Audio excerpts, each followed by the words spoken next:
Mtazamaji wa Top Town Media, karibu katika sehemu hii ya kiburudani ambapo tunakutana na familia nzima kutoka hapa Njombe, Tanzania, tukiwakilisha pande zote za nchi kuhakikisha kwamba tunaungana na wadau wa kiburudani kujiuzana yale yanayojiri na yaliyopo katika jamii, hususan katika upande wa kisanaa zaidi. Ungana nami kujua kipi ambacho nimekukusanyia siku ya leo. Naitwa Mzee wa Tatu. Usisahau tu kusubscribe, kulike, kushare, lakini pia kucomment ili kwenda sawa na familia nzima kutoka hapa Top Town Media.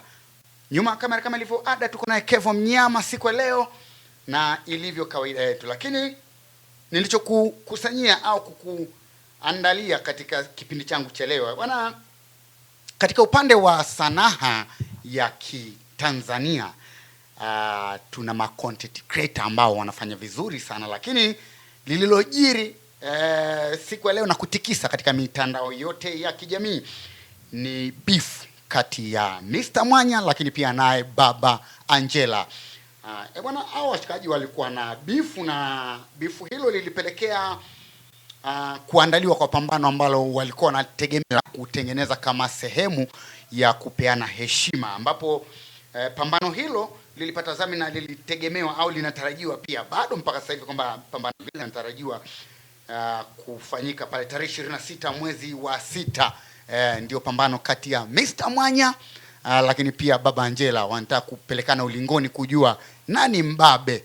Lakini kabla ya tarehe hiyo kuadia, Baba Angela hatimaye ameamua kuondoa uvivu au kuvunja ukimya au kushindwa kuwa na subira, na hatimaye kuwasili nyumbani kwa Mr. Mwanya na kufanya uharibifu. Kama unavyoona, amefanya uharibifu mkubwa zaidi wa gari, akiamua kutoa show ya mbele ya gari, lakini pia kuvunja kioo cha nyuma ya gari, lakini na hapo ndipo pamekuwa na mvutano. Lakini mara baada ya kukamilisha kwa misheni yake ya uharibifu wa gari la Mr. Mwanya, hatimaye ametoweka kusikojulikana, na mpaka sasa hivi katika ukurasa wake wa Instagram hakuna alichoposti mbali na kuposti video akiwa analishambulia. Yani alishambulia akiwa na rekodi kabisa, ilikuwa na ushahidi maalum ili tusihangaike kusema labda si yeye, lakini yeye ameamua kwenda live moja kwa moja. Lakini alipoposti ameenda katoka. Oe, toka mondani. Katoka mwana. Katoka ameenda. Katoka kaenda. Wewe yule watanitambua. Hii gari ya nani? Hii hapa. Gari yake? Yule watanijua. Gari yake umesema? Gari yake. Tulia basi mjomba, picha. Uko kazini. Hii tunasema ni gari yake? Wewe atanitambua. Umesema gari yake? Ngoja tunitambua. Tulia mjomba, usiingilie mjomba. Usisogee mjomba. Mjomba. Ngoja. Umesema ni gari yake? Usiingilie mjomba, nilikwambia. Usinipandishe mafuta. Umesema hii ni gari yake? Anifanya anaongea sana uongo. Anifanya anaongea sana. Mpigie simu mwambie nipo kwake hapa. Umeelewa mjomba? Mwambie sichekeshe. Mwambie nipo kwake.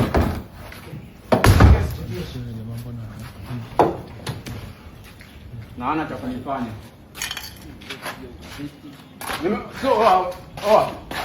Mwambie nipo kwake, nimekuja na mimi ndo niliharibu hivi. Mwambie simuogopi. Mshamba ni. Rekodi dogo, rekodi pale, onyesha pale. Shamba shakula hasara. Lakini alipoposti klipu hiyo akiwa anashambulia gari la Mr. Mwanya, ameandika pia na ujumbe katika ukurasa wake wa Instagram, akasema kwamba na nukuu, "Dharau hazizoeleki. Nimeamua kufanya hivi ili kupunguza mazoea. Muulizeni kafanya nini? Mbona aongei kwenye mitandao? Analalamika tu. Nionekane mbaya." Akasema nimeshindwa kuvumilia mpaka siku ya pambano tarehe 26 mwezi huu wa 6. Mwisho wa kunukuu. Inavyoonekana kuna mambo ambayo yanakwenda, lakini kama tukumbuke hapa nyuma kwamba Mr. Mwanya alikuwa akipambana sana kuhakikisha kwamba anamtafuta Mama Angela kwa ajili ya kufanya naye au kuwa naye kimahusiano, na hii ilileta changamoto ya kuonyesha au kupandisha hasira za baba Angela mara baada ya mama Angela kuonyesha ni kweli Mr. Mwanya anamtafuta ili wawe naye kimahusiano kwa lengo la kumkomoa baba Angela. Lakini mbali na hivyo pia Mr. Mwanya yeye amezungumza haya katika moja ya vyombo vya habari, amezungumza maneno haya. Nafikiri tutamsikiliza kidogo hapo. Sasa hatujajua lengo la mhusika la ndani ya moyo, lakini zote hizo mimi nazisema kama chokochoko kuelekea pambano. Sasa kuna mkataba inasema hamtaki kupigana, hamtaki kujihusisha na mapigano mpaka pale pigano litakapokuwa limeshafanyika. Kwa hiyo binafsi yangu mimi ningeweza kufanya kama vile ambavyo yeye amefanya, lakini mimi nina elimu kubwa tofauti na huyo jamaa. Kwa mimi binafsi sijihusishi na mapigano yoyote mpaka pale ambapo nitapambana tarehe 26 mwezi wa 6. Ni vitu ambavyo mimi navifanya, kwa mfano sasa sijajua reaction yake mpaka amefikia huko, kwa sababu amekuja hapa na watu wake wamenikosa, wamepaswa gari, lakini huenda ni maumivu ambayo mimi nimekuwa nikapeleka kwake. Nilitembea na aliyekuwa mpenzi wake, ninamtaka mpenzi wake mpaka leo, namtaka mpenzi wake mama Angela mpaka leo tunavyoongea, unaona. Kwa hiyo sasa huwezi kujua mtu kinamfika vipi na ni vipi unampa stress na ni vipi anaumia na anafanyeje kuondoa hizo stress. Yuko huenda labda kwa moja ya sababu zake mwenyewe ndo akaona afika afanye vurugu, alifanya uharibifu na vitu kama hivyo. So sijui nia ni watu wa mwisho, mtu anakuja mpaka eneo lako anavunja usafiri wako ambao hajui wewe usevu vitu, make money vipi mpaka ukaweza kumiliki. Yeye pale hana hata basikeli, hana toroli, hana naona ni ajui thamani ya ambacho.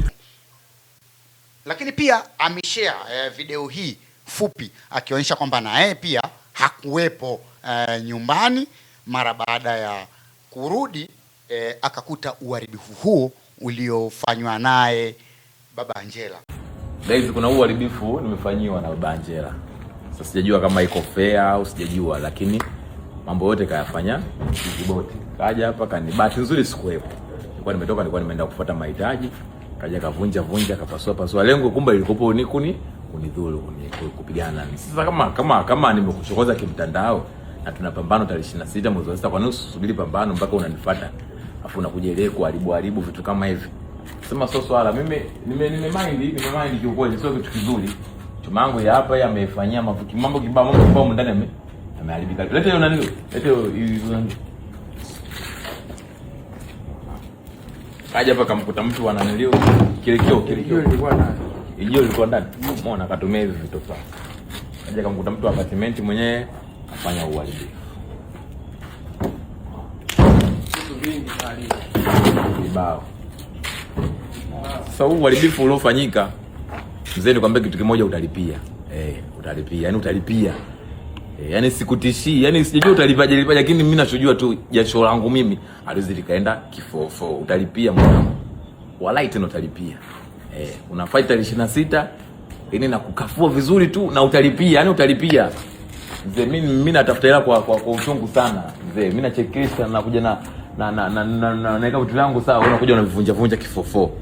Unalipia hiyo utalipia. Hamna noma. Utalipia.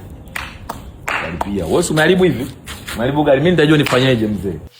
Turudi tu katika upande wa sanaa yetu kwamba haya mambo sio poa sana, lakini beef inavyofikia hivyo ni kuonyesha kwamba jinsi gani hasira zilikuwa juu, lakini pia walishindwa kustahimili kwa baba Angela. Lakini hebu vuta picha kama baba Angela angemkuta Mr. Mwanya pale nyumbani kwake, kipi ambacho kingetokea? Lakini pili, kwa kitendo ambacho amekifanya Mr. Mwanya, baba Angela, of course baba Angela ni kama vile amepanic sana na ameingia kama ni kwenye hasara, hatujui.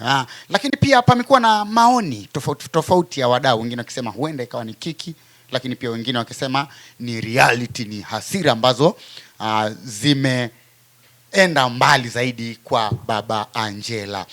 Sasa kupitia video hiyo au klipu hizo zinavyoonyesha, hebu tudondoshe komenti yako hapo, tuambie upande wako wewe, uko upande gani, kwamba alichokifanya baba Angela ni sahihi au Mr. Mwanya yeye alichokifanya, kwa sababu bado wameendelea kulinadi pambano lao kwamba pambano la tarehe 26 lipo pale pale. Hebu tuambie kwamba inakueje. Naamini kwamba tutakuwa pamoja katika familia hii. Naitwa Mzee wa Tatu. Shukrani kwa wewe ambaye uko pamoja nami. Usisahau tu kuandika ujumbe wako hapo mfupi kutuambia kwamba kipi ambacho unachangiza kupitia hiyo, lakini pia kupitia kipindi hiki maalum tuambie kwamba unajifunza nini kupitia bifu hili ambalo linaendelea kati ya baba Angela naye Mr. Mwanya. Usikose kututembelea katika mitandao yetu ya kijamii yote. Tunapatikana kwa jina moja tu la Top Town Media. Naitwa Mzee wa Tatu. Nyuma kamera nilikuwa naye Kevo Mnyama. Mpaka wakati mwingine tena. Shukrani, lakini endelea kuwa nasi. Asante.